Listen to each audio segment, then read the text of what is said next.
사도행전 17번째 시간입니다. 교회가 어떻게 시작되고 성장하고 커져가고 있는지를 보고 있습니다. 그동안 교회의 원조라고 할 수 있는 예루살렘 교회에 관해서 보았다면, 오늘부터 저자 누가의 카메라는 첫 이방인 교회인 안디옥 교회를 따라갑니다. 안디옥 교회가 시작된 배경을 한번 짚고 가는 것이 앞으로 전개 상황을 이해하는 데 도움이 될 것입니다. 신약에서 유일하게 역사 포맷을 갖고 있는 것이 사도행전이라고 했습니다. 물론 일반적인 역사가 아니고 관심의 초점이 분명한 유니크한 시각을 가진 그러한 역사책입니다. 인간의 역사란 사람이 역사를 통해 전혀 배우지 못한다는 것을 보여주는 역사입니다. 제가 자주 언급하긴 했습니다만, 끔찍하거나 훌륭한 사건이 끊임없이 벌어지고 그것을 활자체로 분명히 기록해 두어도 그런 역사 기록들이 후세에 전혀 영향을 끼치지 못합니다. 만약에 인간이 배우는 자들이라면 이 정도 시간이 지났으면 우리는 유토피아를 살고 있어야 합니다. 현실은 그렇지 않죠? 돌에서 칼로, 칼에서 총으로, 총에서 폭탄으로, 폭탄에서 화학 무기로 그 잘난 기술 덕에 무기 종류만 바뀌었지 싸움의 역사는 여전합니다. 이런 이야기로 시작하는 이유는 크리스찬이라고 고백하는 우리도 별 다른 게 있나 하는 두려움이 있어서 그렇습니다.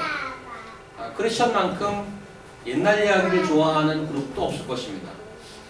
간증 좋아하시잖아요. 이렇게 시작하잖아요. 제가 왕년에 한참 놀았을 때 주님께서 저를 만나 주셨습니다. 간증, 감동의 간증들 많습니다. 예수께서 십자가에 2000년에 달려 돌아가시고 우리의 죄를 위해서 희생하셨습니다. 그 사랑, 이거 전부 옛날 얘기입니다. 매번 모일 때마다, 만날 때마다 역사를 나누고 얘기하는데 내 속에 변화가 있는가 하면 사실 자신이 좀 없습니다. 오늘 본문도 안디옥 그 옛날 교회 이야기 합니다. 성경은 그저 옛날 이야기를 들려주려고 기록한 말씀이 아니고 그것을 통해 현재 우리에게 변화를 도전하고 꾀하는 살아있는 하나님의 말씀인 것입니다. 그래서 이 시간 길지 않지만 정신 차리고 집중하시기 바랍니다. 옛날 얘기가 아니고 여러분과 저 들으라고 하나님께서 직접 손으로 기록해 주신 그런 말씀인 것을 기억하시기 바랍니다. 어떤 말씀을 해 주실지 변화할 준비, 거듭날 기대하시기 바랍니다. 예루살렘 교회가 시작된 지 불과 얼마 되지 않은 상태에서 교회는 밖을 향하게 되지 않습니까? 교회 리더 중 한 사람인 빌립 집사가 사마리아로 향했다는 얘기를 우리가 지난번에 봤습니다. 사마리아는 유대와 half brothers 의 관계임에도 불구하고 수백 년간 유대와 상종을 하지 않는 경멸과 반목의 역사를 지니고 있던 지역입니다. 인간 역사에서 처음으로 교회를 태동시켰던 그 복음의 첫 행선지가, 교회 바깥에 나가는 첫 행선지가 사마리아였다는 사실은 그 의미를 곱씹어 볼 만합니다. 그리스도의 복음은 아주 오랫동안 이 세상 아무도 해결할 수 없었던 증오라는 그 두터운 벽을 무너뜨리고 이스라엘과 사마리아의 관계를 회복해 주었습니다. 복음의 본질이 샬롬, 하나님의 평화라는 것을 일깨워준 사건이었죠. 빌립 이후에 어떤 일이 있었습니까? 누가의 카메라는 빌립 이후에 베드로를 쫓아가죠. 예루살렘 최고 리더 베드로는 사마리아를 거쳐 어디까지? 사마리아까지 진행합니다. 지난 시간 이미 말씀해서 보았습니다만, 가이사랴라는 동네에는 사마리아와 시리아 유대 식민지를 다스리는 로마 제국의 regional capital, 지역 사령부였습니다. 사마리아의 벽을 무너뜨렸던 그 복음은 그 지역 군사 관리 중에 한 사람이었던 고넬료에게 전해집니다. 아직 유대 전통에서 벗어나지 못하고 있었던 베드로 자신이 스스로 놀랐던 사건, 자기가 복음을 전하고 자기가 놀랍니다. 그런데 이런 일련의 사건들이 실제로 어떻게 일어났는가? 성경이 남긴 중요한 몇 줄을 한번 주목해 보십시다. 사도행전 8장을 한번 가보실까요? 지금 복습 시간입니다. 오늘 지난번 시간 안 들으셔도 좀 복습을 하겠습니다. 8장 1절 보면 사울은 그가 죽임 당함을 마땅히 여기더라. 여기 죽였다는 것은 스데반의 순교를 얘기합니다.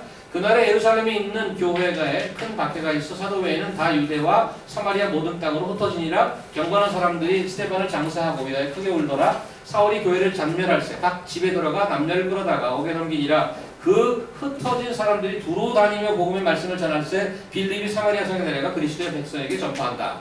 무슨 말인가 하면 예루살렘에 선교자가 생기고 그 선교자가 생긴 것을 기점으로 오히려 더욱더 박해가 심했고 사람들은 흩어지기 시작했습니다. 그 흩어지는 무리 중에 한 사람은 빌립이었어요. 흩어지면서 빌립이 사마리아 복음을 전했다는 얘기입니다. 11장 가보겠습니다. 사도행전 11장 19절. 그때 스데반의 일로 일어난 환란으로 말미암아 흩어진 자들이, 여기도 흩어졌다는 얘기 또 나오죠. 베네게와 구브로와 안디옥까지 이르러 유대인에게만 말씀을 전하는데 그 중에 구브로와 구레네 및 사람이 안디옥에 이르러 헬라인에게도 말하며 주 예수를 전파하니라. 복음이 예루살렘에서 사마리아를 거쳐 안디옥까지 올라가는 그 외형적인 apparent reason을 뭐라고 되냐면 예루살렘 교회에 내려졌던 핍박이라고 얘기합니다. 그래서 복음이 전해지는 직접적인 계기가 되는 사건은 스데반의 순교에 의한 교회 핍박이었습니다. 무슨 말 하고 싶은가 하면 교회 자체의 의지가 아니었단 말이죠. 일반적으로 생각할 수 있는 정상적인 반응이라면 이런 상황이 벌어지면 교회 리더가 끔찍하게 죽임을 당하고 교회가 당국으로부터 핍박을 받고 사람들이 흩어지고 도망가는 그런 상황을 상상해 보십시오. 아유 힘들구나 이거 예수 믿기. 그 지갈 길로 가든가 아니면 야 이런 거 아닌가 보다. 이 정부에서도 반대를 하는데. 그래서 처음 자기가 믿었던 신앙이 이거 환상이겠구나 하고 깨닫고 자기 길로 돌아서거나 하는 것입니다. 우리도 그런 현상을 봅니다. 어떤 큰 어려움이 닥치면 두 가지를 보죠. 중간은 좀 없습니다. 어떤 생각은 하나님을 더욱 붙잡든가 어려워서 하나님 이거 못 살겠습니다. 도와주십시오 붙들거나 아니면 it doesn't work. 예수 믿는다는 게 뭐 도움이 안 되네 하고 믿음을 떠나는 것입니다. 여러분 주위에 떠나는 분들 계실 거예요. 근데 오늘 그 사도행전 쭉 보면 그들이 도망가면서 복음을 전했다고 되어 있습니다. 상식적이지도 않고 일반적이지도 않습니다. 그래서 복음이 퍼져가는 그 뒷면에 어떤 힘이 있었다고 추론해 볼 수 있습니다. 누가는 이런 일들이, 이런 현상들이 결코 우연이 아님을 보여주고 있는데 사도행전 8장 몇 가지를 한번 짚어보겠습니다. 사도행전 8장 14절 제가 있습니다. 예루살렘에 있는 사도들이 사마리아도 하나님의 말씀을 받았다는 걸 듣고 베드로와 요한을 보낸다. 아까 그랬죠? 빌립이 사마리아에 가서 복음을 전했는데 도망가다가 전했어요. 그래서 이거 정말 전해진 거 맞아? 그리고 예루살렘 본부에서 제일 수장인 베드로와 요한을 보낸 것이죠. 그렇죠? 15절 보면 그들이 내려가서 그들을 위하여 성령 받기를 기도하니 이는 아직 한 사람에게도 성령 내리신 일이 없고 오직 주 예수 이름으로 세례만 받을 뿐이더라. 이에 두 사도가 그들에게 안수하며 성령을 받는지라. 이 무슨 말인가 하면 지난번 이 말씀 설교할 때 말씀을 드렸습니다마는 이게 성령 세례를 얘기하는 것이냐 아니라고 그랬습니다. 특별히 사마리아 지방에 복음이 전해졌을 때 성령이 딜레이가 돼서 내리는 것이 마치 성령께서 좀 이게 8장을 기다리고 있는 듯합니다. 왜 기다리고 있어요? 예루살렘에서 본부에서 사람이 오기를 기다렸어요. 그래서 베드로와 요한이 와서 안수를 하니까 그때 성령이 내렸습니다. 그때 여기 보면은 시몬이라는 사람 오해를 했죠. 야, 이 사람들 능력자구나. 여기서 그럼 나도 돈을 내고 그 능력을 받아야 되겠다. 그럼 베드로가 봤어? 내가 손을 해야지 성령이 내리는 거야. 이런 뜻이 아니었단 말이죠. 하나님의 의도는 뭔가 하면 베드로가 안수를 하고 말씀을 전하 성령이 내리는 거 보고 본인도 놀랐어요.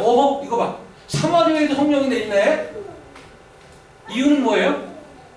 하나님의 복음이 있는 곳에 그동안 수백 년간 있었던 반목이 깨지는 걸 보여주는 것입니다.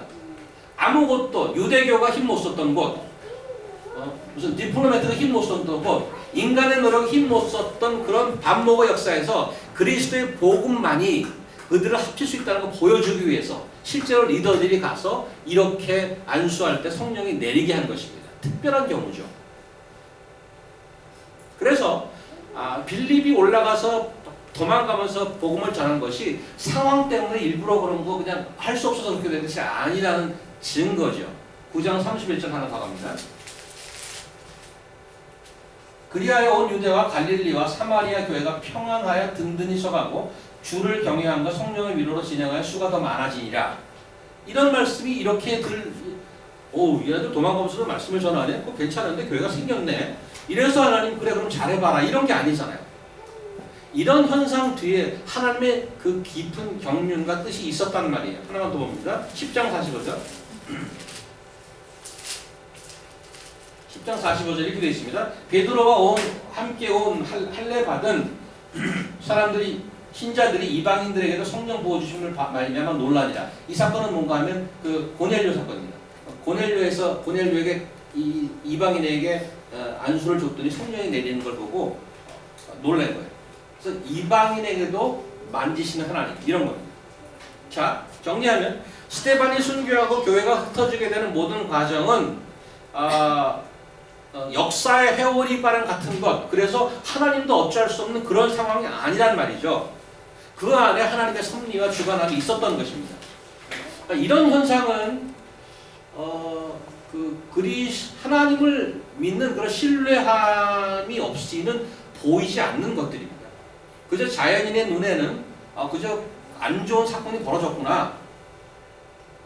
자연인의 눈에는 그저 인생 살아가는 것이 고생이고 자신이 때를 잘못한 것이 죄지 하고 자조적인 그런 반응 이외에 나올 수가 없습니다.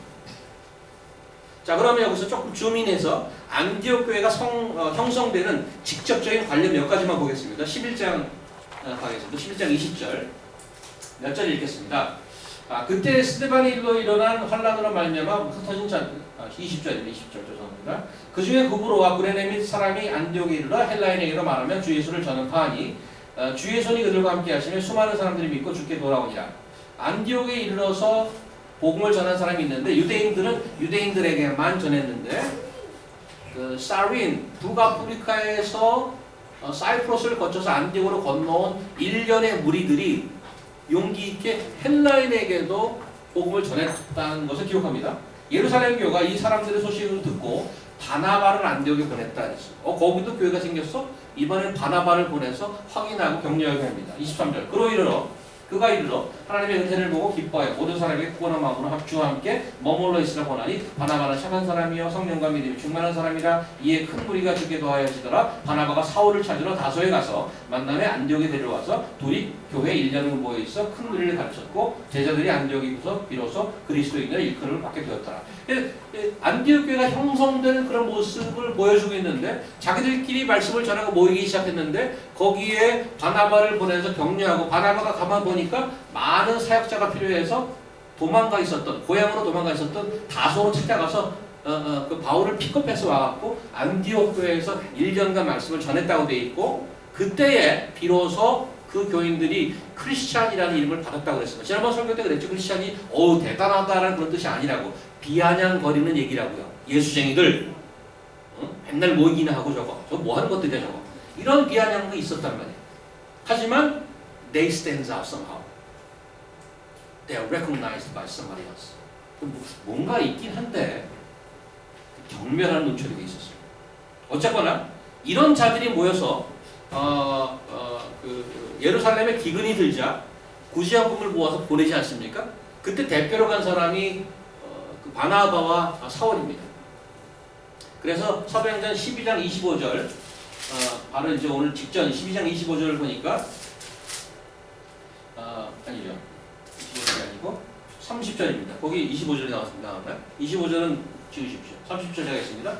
이를 실행하여 바나바와 사울의 손으로 장로들에게 죄송합니다. 12절 잘못 봤고요. 12장 25절 맞습니다. 다른 장을 보고 있어서 정신이 없네. 바나바와 사울이 부조하는 일을 마치고 마가라는 요한을 데리고 예루살렘에서 돌아오니라. 사람들이 이제 안디옥으로 집결한 겁니다. 그리고 나서 13장 오늘 본문이 나온 거예요. 이만큼 복습해서 많이 한 겁니다. 자, 오늘부터 나오는 이야기는 사도 바울의 선교 여행입니다. 앞으로 최종 데스티네이션 로마에 가기까지 3차 선교 여행이 있는데 그때 오늘은 첫 번째 선교 여행으로 안디옥 교회에서 바나바와 사울을 선교사로 세워서 보내는 장면과 첫 선교지인 사이프러스 섬에서 벌어진 일을 함께 보도록 하겠는데 일단 지도를 한번 보도록 할까요? 여러분 주보에도 나와 있고요. 앞에 스크린을 보시면 여기 지금 지도가 나와 있죠. 보면 오른쪽 보시면 그 안티오키가 있고 셀루시아라고 있죠. 셀루시아가 항구 도시 같습니다. 안티오키 약간 내륙에 있고요. 셀루시아를 옮겨서 거기서 사이프러스라는 섬으로 나옵니다. 거기 살라미스랑 파포스인데 살라미와 한국말로 이 파포스를 바보라고 돼요. 바보. 한국말 어떻게 번역하다 보니 그렇게 됩니다. 지금 이 지역이 1차 전도여행은 이 지역이 지금으로 치면 어느 지역인 줄 아세요? 지금으로 치면. 예? 터키 맞습니다. 터키. 네. 우리 여행을 많이 다니는 사양자매들이 지금 바로 마치는군요. 뉴욕에 있으면서도 수시로 저 지방으로 다니십니다. 시카고, 텍사스 이런 데 다니시기 때문에 여행에 관련돼서 문의할 거 있으면 사양자매한테 금상 딱 나오니까 벌써 이 옛날 지도를 보고 터키 딱 나옵니다. 터키 남부지방입니다. 그래서 오늘은 이제 바보까지 가는 걸 보겠는데 시간이 될지 모르겠습니다만 이제 그 내륙으로 본토로 들어가서 올라가서 그 아탈리아라는 곳이 있고 그 다음에 안디옥이 저기 안디옥은 요 안디옥과 여기는 시리안 안디옥이고 여기는 피시디 안디옥입니다. 저기 있는 거기서 이고니움으로 가서 리스트라로 가서 더베로 가서 다시 돌아오는 그런 과정입니다. 이거 앞으로 지금 몇 번에 걸쳐서 볼 텐데 오늘은 그 앞부분만 이제 보도록 하겠습니다. 자. 13장 오늘 주보를 다시 펴시고 본문은 사람 이름이 등장하죠. 이들의 직책이나 역할이 뭐라고 되어 있냐면 선지자들과 교사들이 되어 있어요. 교사라는 말은 별로 반감이 없는데 선지자에 대해서는 조금 이제 설명이 좀 필요한 것 같습니다. 선지자는 보통 구약에 등장하는 직책으로 알고 있는데 신약 교회에서도 직분 중에 선지자가 있었습니다. 요즘은 없잖아요. 우리 뭐 유집사님, 뭐 박집사님 하다, 김선교사님, 김선지자님 뭐 이런 거 없잖아요. 그죠? 요즘은 선지자라는 그 직책이 없는데 초대교회 선지자라는 직책이 있었어요. 지난번 11장 마지막에 그 예루살렘에 기근이 나겠다고 예언했던 자도 누구였어요? 기억하세요? 예루살렘에 선지자가 많이 돌아왔다고 그랬는데 그 아가보라는 선지자가 있었죠. 그분 직책도 선지자였습니다. 오늘 선교를 결정하는데도 안디옥 교회 리더들이 교사와 선지자라고 되어 있는데 이들의 역할이 컸었다고 보입니다. 오정 형제님 가서 이거 좀 조금 줄여주는 거 꺼달라고 했어요. 자매님 좀 추워하는 것 같아요. 우리가 야채냐고 뛰어다녀. 콜룸도 아니고. 코스코에 가다가 저는 그 야채 그 방 있잖아요. 거기 아시죠? 거기 가면 한 5배 정도 춥잖아요. 거기 들어가는 순간 내가 오인가? 이렇게 생각이 나요. 조금씩. 거기는 특별히 더 기온이 낮아요. 곧 따뜻해질 겁니다. 집중하는 데 좋은 것 같아요. 졸지 않고 추워서. 어디까지 했죠? 자, 이 선지자라고 이름하신 분들이 주로 하시는 일이 그 메인 미니스트리가 뭔가 하면 하나님의 직접적인 계시를 듣고 전달하는 거죠. 근데 여기서 좀 조심하셔야 되는데 근데 그게 하나님의 말씀인지 어떻게 알겠는가? 요즘도 선지자 그런 역할이 있을 수 있는가? 이게 이슈가 될 수 있습니다. 지금 이 시대뿐만 아니고 예수님 당시에도 선지자들 역할에 대한 이슈가 많이 있었습니다. 그래서 요한일서 4장을 보시면 이런 구절이 나온단 말이죠. 요한은 사도 중에 제일 오래 90대까지 살았다고 그래요. 오래 살아서 교회 문제를 다 경험했던 자입니다. 여기 보시면 사랑하는 자들아 영을 다 믿지 말고 오직 영들이 하나님께 속하였나 시험하라. 많은 거짓 선지자가 세상에 나왔습니다. 이 요한일서 주제 중에 하나도 거짓 선지자에 관한 얘기입니다. 그러니까 이미 초기부터 있었단 말이에요. 근데 지금도 있어요. 지금도 모 그룹 같은 데는 사도라고 그러고 선지자라고 그런 분들이 있어요. 그분들의 메인 잡이 뭔가 하면 하나님의 음성을 직접 듣고 얘기하는, 직접 들었다. 제가 이렇게 얘기한다고 해서 주목사는 성령의 이끄심을 믿지 않는구나, 이렇게 절대 오해하지 마십시오. 저는 오늘 저녁에라도 여러분들 밤에 꿈에 나타날 수 있다고 믿습니다. 승려라, 이제 신학교를 가라, 연구를 관두고, 이렇게 말씀할 수 있다고 생각해요. 기라야, 성대로 돌아가지 말고 NYU에 잡을 잡아. 이렇게 일을 하든가. 하나님께서 직접 말씀하실 수 있다고 봐요. 불가능하지 않습니다. 근데 문제는 뭔가 하면 하나님의 그 레벌레이션이라고, 직접 그 레벌레이션이라고 그러는 내용이 요즘으로 치면 하나님의 원래 뜻과 지금으로 치면 성경에 벗어나지 않습니다. 그 옛날에 초대교회 때 선지자 직책이 왜 있었는가를 생각해 볼 필요가 있는데, 그 당시에는 성경이 아직 완성되지 않았던 때입니다. 초대교회 때는 성경이 아직 완성되지 않았어요. 그래서 하나님이 어떤 지시를 받을 때 그런 분들의 그 역할이 필요했는데, 그런 분들이 하도 그 가짜가 많아서 분별하라는 거예요. 지금은 아예 그런 사람이다 하면 일단 의심부터 해야 돼요. 왜? 성경에 다 있거든. 조금 전에 얘기했지만 그런 일 못한다고 얘기하지 않았습니다. 할 수 있어요. 그러나 만약 어떤 분이 받았다면 여기 다 포함된 내용이야. 여기다 포함된 내용. 그것을 더 확인해주고 더 엠퍼사이즈하고 그럴 수 있어요. 가능합니다. 그런데 만약에 어떤 직접적 레벌레이션을 듣는데 여기에서 듣도 보도 못한 새로운 걸 주셨다. 만약에 그런 게 가능하다. 그러면 그날로 우리 성경을 다 버려야 됩니다. 이거 뭐 쓸데기 뭐가 있어요? 새로운 레벌레이션 준다는데. 그게 아니라면 이게 진짜인데 레벌레이션이 있다고 하면, 그렇게 믿는다면 뭐가 문제인가 하면, 하나님의 직접적인 레벌레이션이 있다고 믿는 순간 이 성경은 안 보게 돼 있습니다. 왜? 그게 탑 오토리티로 플립이 됩니다. 성경 안 봅니다, 이제. 그래서 소위 때만 되면 용하다 한번 찾아가서 그 말씀을 들으려고 합니다. 왜? 그게 직접 듣는 말씀이니까 얼마나 그 신선하고 핫하고 그래요. 그 순간 성경에서 점점 멀어지는 거예요. 그것이 위험하다는 얘기예요. 그것이. 조심하시기 바랍니다. 예수님께서 승천하시기 전에 성령에 대해서 언급했던 것을 꼭 기억하시기 바랍니다. 내가 가면 보혜사 성령을 보낼 텐데 그가 오시면 무슨 일을 한다고 해요? 제가 그냥 귀에 여름은 못이 박히도록 얘기한 겁니다. 그가 오시면 뭐 해요? 하시는 일이 뭐예요? 여러분을 잡아뜨리는 일인가요? 그를 만나면 여러분들 다 뒤로 자빠질 것이다. 이렇게 얘기했어요? 떼굴떼굴 부를 것이다. 이렇게 했냐고요? 아니, 분명히 하신 말씀이 있어요. 뭐라고 했어요?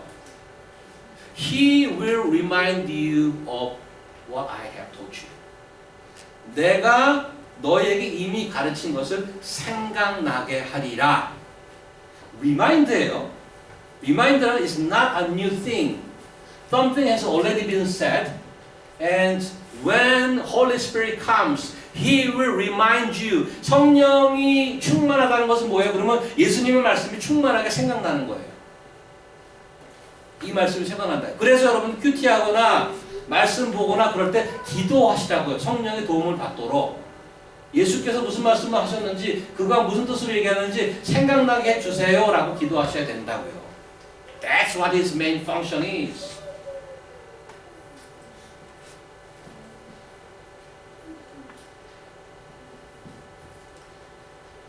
안디옥 교회는 시작되지 얼마 되지 않은 교회죠. 근데 개척교회에서 지금 선교사를 보내는 상황입니다. 지금 보면. 그런데 자기들의 예루살렘 교회에서 빌립이나 베드로가 올라갔을 때 자기들의 아이디어가 아니었던 것처럼 오리지널리 여기도 마찬가지입니다. 여기 지금 2절 보시면 뭐라고 나와 있어요? 주를 섬겨 금식할 때에 성령이 이르시되 이랬습니다.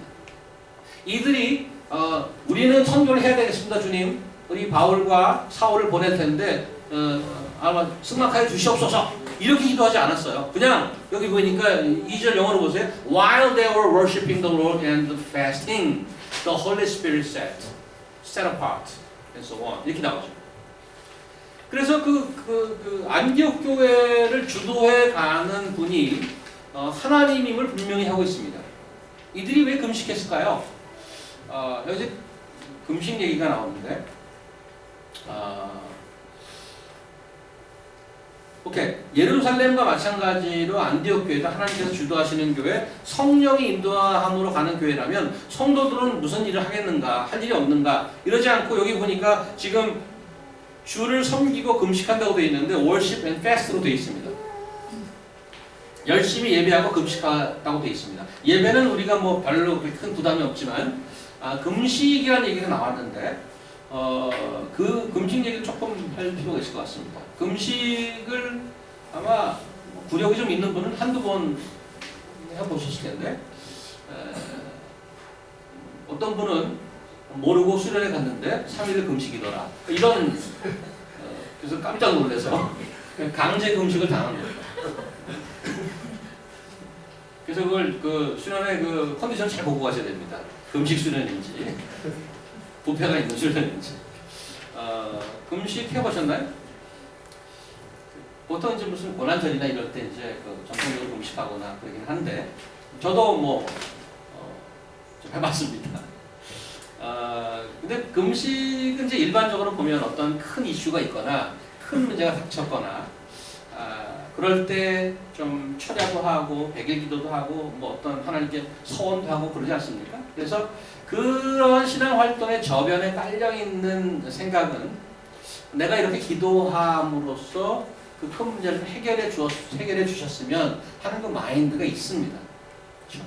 그래서 어떠한 그 금식이나 철야나 그런 것들을 나의 문제를 타게 하는 어떤 종교적 노하우라든가 스페셜 키로 이해하고 있는 것이 어느 정도 깔려 있단 말이죠.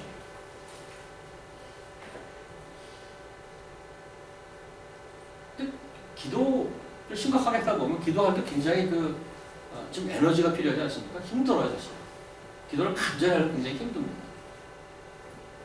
그래서 에너지가 하나도 굉장히 소진되는 게 기도인데 그 에너지를 채워도 시원찮은데 왜 밥을 안 먹고 기도를 할까? 그래서 금식 기도는 문제의 노하우가 아니고 신앙 고백이라고 얘기할 수 있습니다.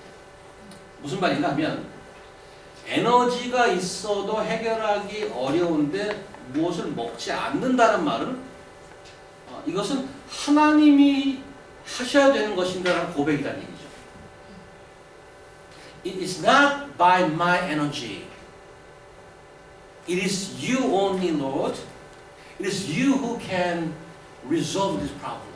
그런 고백이란 말이에요. 금식. 안디옥 교회가 공동체를 이루면서 앞으로 어떤 일을 해야 될까, 앞으로 어떻게 해야 될까 하는 하나님께서 이건 하나님께서 인도해 주셔야 됩니다라는 심정으로 금식했을 것입니다. 저는 개인적으로는 호식 기도회를 좋아합니다만은 금식을 여러분께 권장합니다. 문제 해결의 어떤 기독교적 방법론이 아니라고 했습니다. 그런 의미에서의 금식이 아니고 한 번도 그런 간절함으로 고백한 적이 있느냐라는 의미에서 그렇습니다. 하나님, 내 인생은 내 것이 아닙니다. 내 금식하면서 고백하는 거죠. 하나님만이 나한테 오셔서 내 인생을 주관해 주셔야죠. 그런 간절함을 표현하는 한 방법 중에 하나란 말이에요. 그런 의미에서 금식의 의미가 있습니다.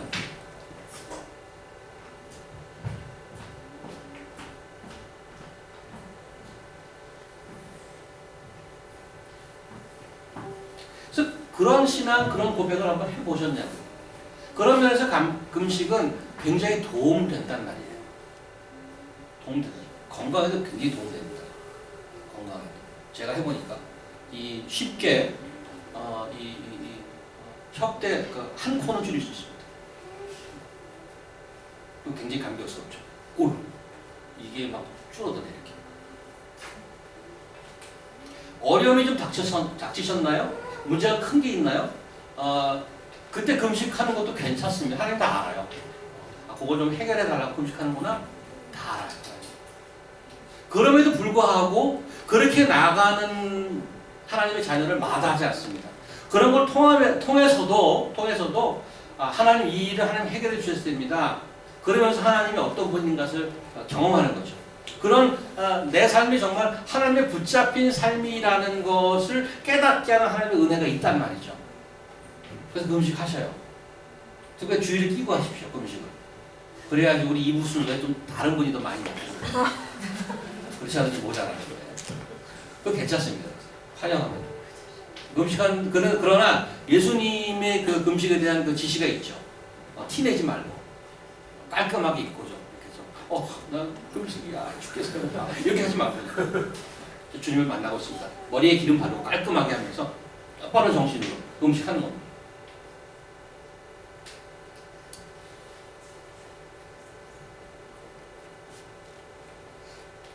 바나바 사울을 보냄으로써 안디옥 교회는 기독교 선교 헤드쿼터가 되었습니다. 한 가지 여기서 의아한 점이 있는데 이방 선교회 센터를 왜 예루살렘 교회로 하지 않았을까?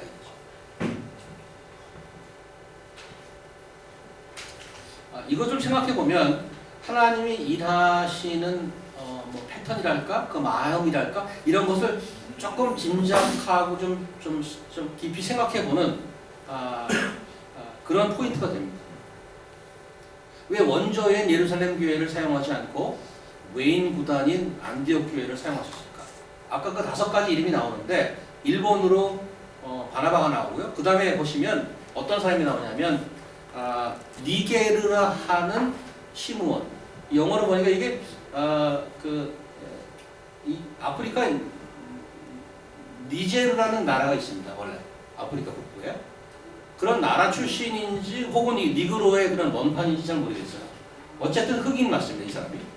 그리고 구레네 사람 루비오라고 그랬는데 사이리는 리비아라고 그랬습니다. 북아프리카입니다.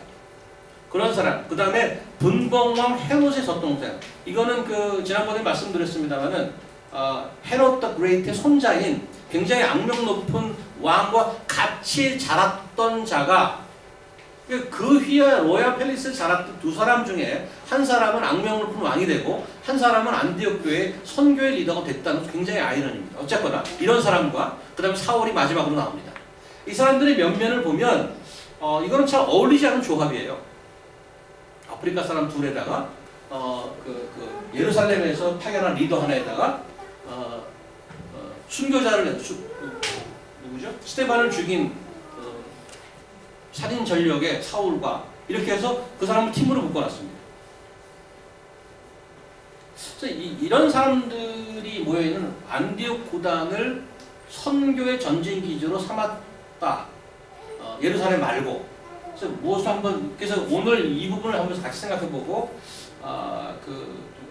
하나님 은혜를 좀 나눠보고자 하는데 우리 교회 같은 경우를 보면 이런 본문을 보면 굉장히 은혜의 유혹이 있습니다. 예를 들어서 이름 없고 작은 교회를 하나님 사용하시는구나. 우리 교회도 사용할 수 있어.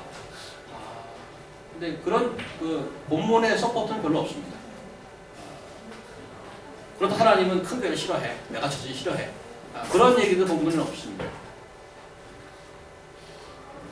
근데 이제 사실 팩트는 뭔가 하면 그러한 예루살렘 교회가 아니고 안디옥 교회를 최근에 성립된 안디옥 교회를 선택하시다는 그 사실 하나입니다. 왜 그렇게 하실까? 그걸 좀 같이 생각해 보려고 그러는데 처음에 사울이 회심할 때 아나니아가 움찔하죠. 사울을 도와주라고 그러니까 그때 이제 하나님이 이렇게 얘기합니다. 예수님이 이렇게 얘기했죠.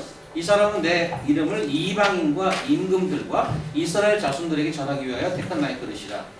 그가 내 이름을 위하여 얼마나 고난받아야 할 것을 내가 그에게 보이리라 하고 이미 사울은 회심할 때 이방인의 선교사로 택함을 받았습니다. 오케이. 그리고 나서 바나바인데 그는 일찍 예루살렘 교회 탁월한 리더 중에 한 사람이었습니다. 그래서 바나바가 나중에 바울을 데리고 예루살렘 교회 소개했었죠. 그래서 거기서 이제 잘 교제를 하다가 그 바울을 알아본 사울을 알아본 유대인 지도자들이 그를 막 죽이려고 달려들어서 할 수 없이 다소로 도망가 있었습니다. 예루살렘 교회 리더 출신 바나바, 그 다음에 그 교회를 핍박했다가 완전 회심한 사울의 컨비네이션.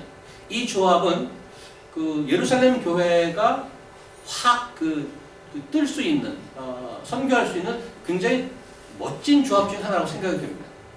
그리고 이 두 사람이 예루살렘 교회에서 충분히 일할 수 있는 가능성이 있었다고 보입니다.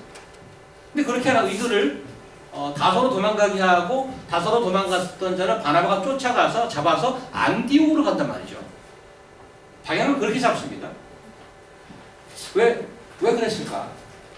그럼 우리 이렇게 생각, 교회를 잘 만들려고 그랬지. 교회가 새로 생겼는데 이제 그 교회가 부흥해야지. 아까 11장 마지막에 그랬던 것처럼 이 두 사람의 멋진 컨비네이션이 거기에 있으면서 1년 내내 말씀을 가르치다고 되어 있습니다. 그래서 하나님이 사람을 많이 보내줬다고 되어 있습니다. 그러면 교회가 1년 만에 확 부흥한 거죠. 그런데 느닷없이 성령님의 간섭함이 있습니다. 이 두 사람을 빼서 선교사를 보내라 이렇게 되어 있습니다.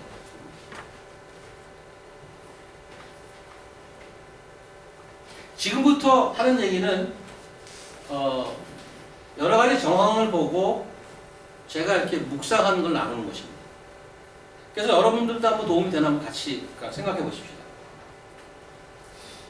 하나님이 가장 관심이 있어 하시는 복음의 진보. 저희 교회의 그 큰 캐치프레이즈 중에 하나가 하나는 복음의 진보이고 또 하나는 개인의 성숙입니다.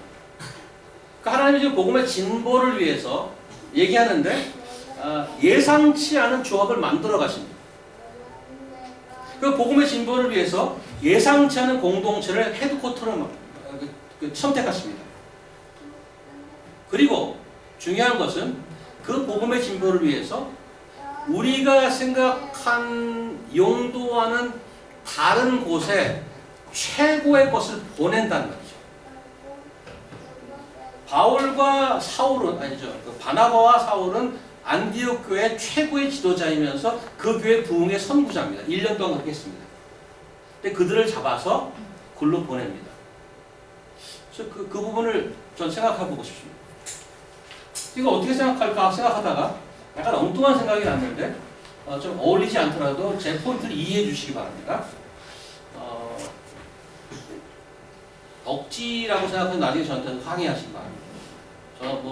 한 가지 그 목적은 하나님의 말씀을 잘 전달하기 위한 고심 끝에 나온 것이기 때문에 그렇게 이해하시면 감사하겠습니다. 제가 그 오디션 프로그램을 가끔씩 즐겨봅니다.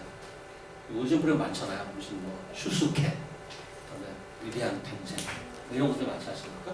근데 그 뭐가 이제 짜릿한 건가 하면 이름 없는 그 아마추어들이 노래를 막 뚫어지게 불러서 하나씩 올라가는 거. 거기도 스릴이 있어요. 스릴이 있어요. 그래서 와, 노래 잘한다. 한국 사람들이 노래를 왜 이렇게 잘해? 정말 잘한다. 그래서 그 친구들의 노래를 들으면서 제가 노래를 배우기도 좋은 노래가 있었어? 유행가를 잘 모르니까. 제가 또 음악을 개인적으로 좋아합니다. 그래서 어떤 걸 들으면 좋지 않은데.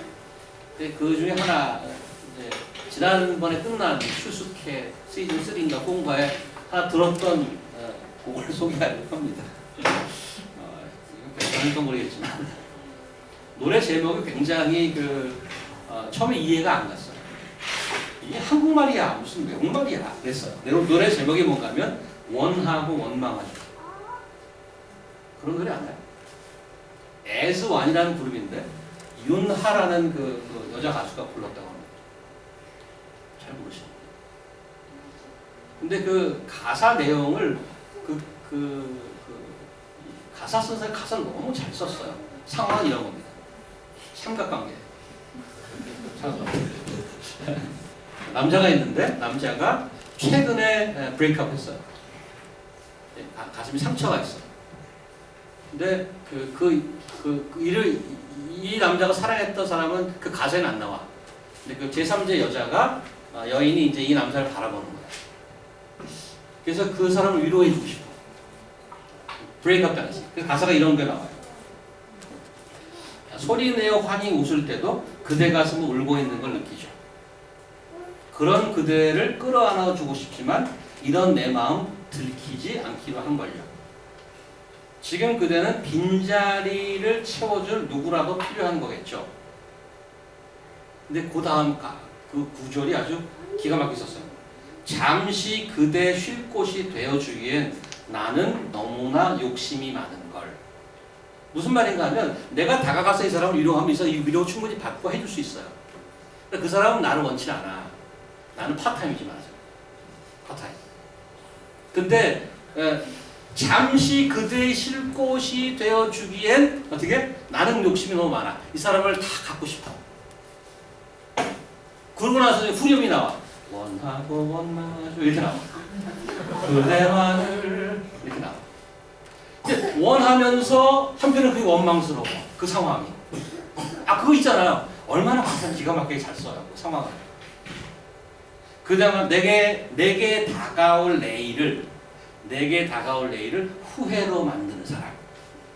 이런 데만 혼자서 얘기할게요. 그대 너무 사랑해. 혼자서 얘기하는 거예요. 혼자서.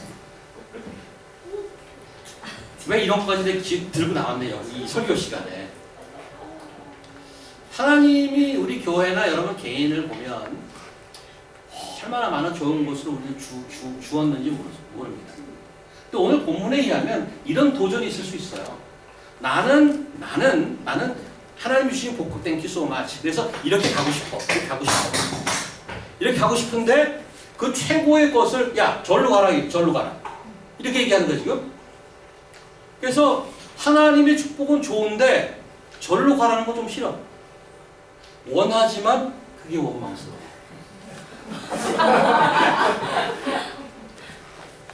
그랬잖아요. 너무 억지인 것 같은 거죠. 항의하시고. 약간 그런 생각해 보시라고요. 돌아보면 얼마나 축복 주셨어요. 늘 그런 상황이 와. 하나님께서는 슬슬 도전하시죠. 내가 너한테 축복을 준 거는 사실은 가장 좋은 것, 내가 가장 관심 있는 것, 절로 가라는 건데 나는 글로 가고 싶지 않아. 내가 원하는 게 따로 있어. 그래서 하나님의 축복을 받자니 원하는 게 있고 저쪽으로 가자니 좀 원망스럽기도 하고.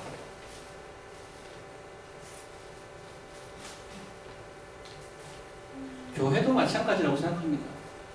우리가 이 메라탄에서 메라탄 우리 장소도 없고 말이야. 조금 안정되고 좀 사람들 좀 많이 오고 어디 가서 뭐 이런 교회 다닌다. 이런 프로그램이 있다 이렇게 얘기하고 싶은데 목사는 그렇게 교회도 잘 못 지키면서 뭐 주위 어디 나간다 그러고 뭐 다른 사람 뭐 한다고 그러는데 뭐 잘한다고 박수 쳐주고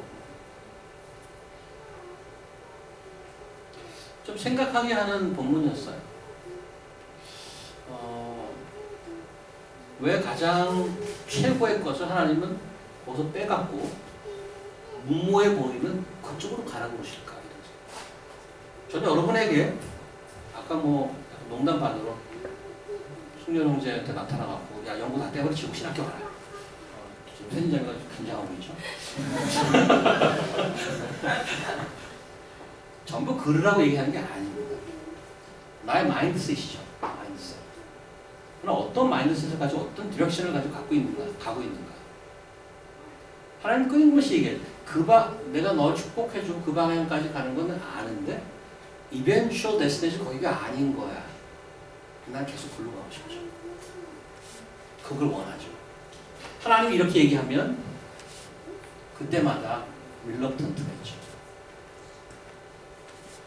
그래서 사도행전은 저희에게 그 위로와 도전을 동시에 준다고 생각합니다.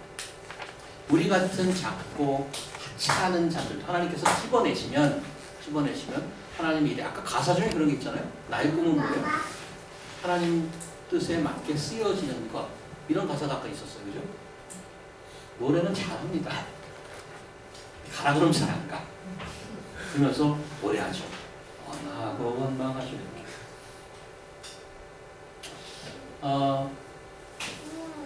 이건 오늘만의 얘기 아니라고 생각합니다. 나머지 여러분들 인생에 이런 일은 계속해서 닥치실 것입니다. 하나님 여러분들 그렇다고 해서 내치지 않습니다. 지금 여기 계신 분들 중에 하나님을 심각하게 믿는 분이라면 하나님께서 베풀어 주신 은혜를 부정할 수 없을 것입니다. 계속 내가 원하는 방향으로 갈 것인가? 말씀에서 계속 도전하듯이 나한테 계속 교정 시각을 주고 있는데 나는 거길 쳐다보지 않고 내 길만 가려고 하는 것일까? Lifetime struggle, maybe. 하나님이 가라고 하는 그것을 한 발짝 내디딜 때, 오늘 시간이 없어서 뒤를 못 보겠지만 바로 그 다음번에도 사실은 의문점은 있어요.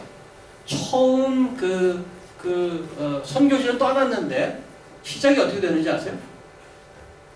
온선 가운데 바보에 이르러 6절이죠. 온선 가운데 바보에 이르러 바예수라는 유대인 거짓 선지자인 마술사를 만났다. 이게 첫 문장이에요. 저는 왜 이걸 첫 문장으로 뒀는지 모르겠어요. 7절을 먼저 두면 좋잖아. 총독 서기오 바울가 있는데 서기오 바울은 지혜 있는 사람이라. 그래서 이런 사람을 만나는 것을 처음으로 얘기하지 않고 유대인 사기꾼이 있다는 얘기 처음 그걸 먼저 얘기해. 그 얘기 뭔가 하면 내가 하나님이 원하는 것을 갔다고 해서 박수 치지도 않아. 나를 반대하는 게 있어요. However, 아까 눈물로 뿌린 씨앗 그것도 생각해. 이렇게 뿌리고 한 씨앗들이 하나씩 싹이 나고 열매가 맺어서 그 2000년을 죽지 않고 여러분과 저희까지 왔다는 겁니다.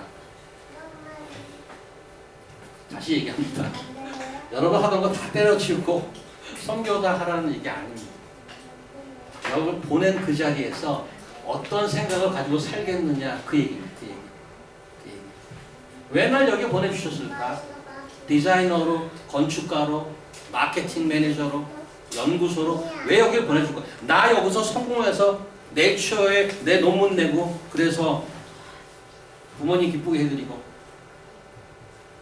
비행기표 받아서 한번 이리 오라고 그러시고 수상하고 이거 그런 보너스도 주셔요.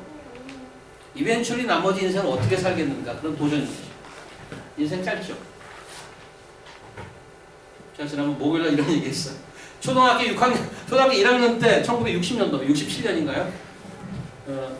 우리 담임 선생님 신발에 쓰여있는 그분 담임 이름이 기억해요. 45년 50년 지났는데 그리고 40년 훌떡 지나가 버렸어요.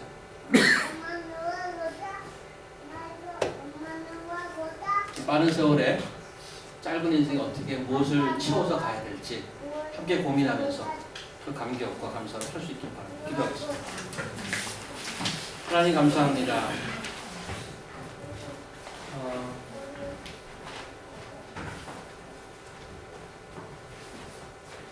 급하게 분주하게 살다 보면 그냥 세월이 가고 맙니다. 머릿속에 늘 원하는 방향이 있고 생각하지만 뭔가 특별히 잘하는 것도 없고 그럭저럭 살아왔습니다. 이 마음속에 원하는 일은 많이 있습니다. 그러나 어떤 마음으로 어떤 방향으로 가야 될지 오늘 또 다시 한번 도전해 주시고 말씀 주시면 감사합니다. 가장 최고의 것을 만들어내고 부르셔서 하나님의 관심 있는 쪽으로 보내셨던 것도 안디옥교를 통해서 보내셨던 하나님, 제가 왜 저희가 뉴욕에 와서 이러한 일을 하고 이러한 어려움들을 겪으며 여기까지 왔는지 깨닫게 하시고 나머지 인생을 성령에 충만하여서 하나님의 뜻을 잘 헤아리며 그 길을 갈 수 있도록 도와주시옵소서. 예수님 이름으로 기도합니다.